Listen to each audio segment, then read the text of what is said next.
itu tujuannya untuk memetakan seluruh siswa dia di seluruh sekolah di Provinsi Jawa Barat di sekolah-sekolah negeri.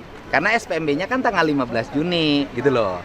Sehingga di pemetaan ini nanti bagi mereka siswa yang sudah memenuhi syarat, kemudian memang sesuai dengan ketentuan yang ditetapkan oleh Kemendiknas, Kemendikdasmen, maka mereka sudah otomatis menjadi siswa. Nah, yang seperti ini nanti dikoreksi sehingga di SPMB itu tanggal 15 Juni nanti tenang tinggal duduk di kelasnya masing-masing. Jadi bagi saya kegiatan pemetaan ini relatif berhasil. Kita bisa memitigasi berbagai problem yang akan terjadi dibanding dengan apa? Dibanding dengan kita bikin SPMB-nya ditutup, orang tua siswa anaknya tidak diterima, waktunya terbatas, akhirnya banyak orang tua yang mengalami kesulitan ketika mencari sekolah baru. Pak, ini kan tadi ada beberapa orang tua yang komplain bahwa anaknya sebelumnya udah nilai skornya segini, cuman menyusup itu ya memang ada ketentuan-ketentuan yang mungkin di internal Dinas Pendidikan dan di Kemendiknas, karena kan ada bukan perbedaan ya, ada ketentuan-ketentuan yang bersifat skala nasional dan skala daerah. Nah, orang tua namanya kan mempersepsikan. Misalnya gini, kejuaraan di provinsi itu skornya di bawah kejuaraan nasional. Kayak tadi kan, saya juara nih di luar negeri, tapi itu tidak diakui sebagai kejuaraan yang terdaftar di Kemendikdasmen.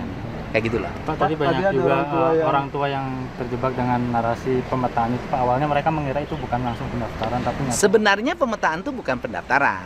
Tetapi ketika orang sudah terpetakan dengan baik, kemudian dalam sisi kualifikasi sudah memenuhi syarat, ya sudah jalan. Nah kan gini loh, misalnya yang dari 340.000 ini sudah terpetakan sekian, yang belum terpetakan itu misalnya 1.000 orang. Nah 1.000 orang ini problemnya apa? Ketika di sekolah ini dia masih memenuhi syarat, ya kembali ke sekolah ini. Ketika di sekolah ini ternyata kayak tadi yang dari Sanawiyah tidak memenuhi syarat, ya dia harus ke sekolah ini. Gitu loh Pak. Dan itu juga bisa dibikin manual kok, gampang. Pak, tadi kata Bapak ada pernyataan jangan diperibet sistem. Iya. Itu gimana nih Pak? Kalau menurut saya sih nggak ribet. Ini kan kalau dari 340.000 ada beberapa problem yang disebabkan oleh teknis aplikasi saya lihat. Makanya hari ini saya ingin panggil yang menggunakan aplikasinya, yang membuatnya. Karena ketentuan gubernur seharusnya aplikasi tidak dibuat oleh dinas teknis. Aplikasi itu harus dibuat oleh Diskominfo atau terintegrasi oleh Diskominfo. Kalau saya melihat problemnya tadi sederhana. Seharusnya fitur yang sudah ada itu tinggal disempurnakan. Tetapi kalau saya melihat tadi bahwa dia membuat aplikasinya dari nol. Makanya saya mau panggil sekarang. Gitu loh. Ini teknis banget. Nggak ada yang berat. Pak, ada himbauan Pak tadi sekolah Maung Pak katanya apa tuh? Yang jalur akademik Pak kan itu ada syarat IQ ya Pak ya. Itu katanya terlalu ketinggian dan dia minta diaudit. Ya kalau diterima ini seperti kalau apa? Kan 130 ya Pak ya? Kalau tidak tinggi ya bukan Maung namanya. Pak, ada pernyataan agar orang tua siswa di beberapa daerah yang tidak panik dengan sistem ini, ada himbauan Pak. Ya untuk semuanya tidak usah panik ya kan. Dengan pemetaan ini kita bisa memahami kesulitan. Kan lebih baik kita menghadapi kesulitan sekarang nih.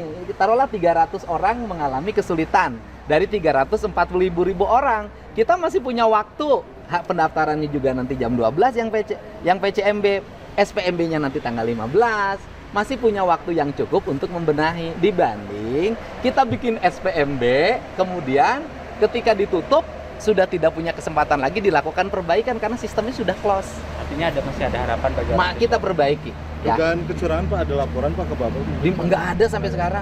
Kalau soal isu jual beli, di mana? Sebutin. Ya maksudnya kekhawatiran. Enggak, gitu. saya mau kan sebutin isu itu selalu muncul. Jangan isu, sok sebutin. Siapa yang jual beli, sebutin namanya, siapa gurunya, siapa pejabatnya, sebutin. Oke. Gitu kan? Laporin aja. Kalau misalnya ada gimana? Ya laporin, proses hukum. Udah jelas. Yang di Karawang. Anak pejabat aja banyak yang tidak lulus. Yang pesta gay Pak, yang pesta gay Pak, mungkin seperti apa Pak? Ya? Yang pesta gay, dugaan pesta gay Pak di Karawang. Begini, kan dari sisi aspek wilayah Bupati sudah menyampaikan Katanya kan tidak ada tempat bagi kaum gay di Kerawang, tinggal Bupati dan seluruh jajaran melakukan tindakan yang lebih nyata. Kalau untuk kebijakan Pak secara provinsi Kebijakannya kalau itu adalah siswa, maka kita wajib memperbaiki.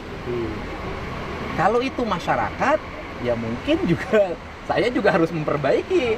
Nanti kita cari di lembaga siapa yang bisa menyembuhkan kaum gay. Bakal dimasukkan ke barak militer lagi. Ya mudah-mudahan barak militer bisa menyelesaikan gay. Bagus soal Jabodetabek ini Pak di Otar. yang Jabodetabek Pak Gub, yang Jabodetabek kan bakal dicabut nih subsidinya.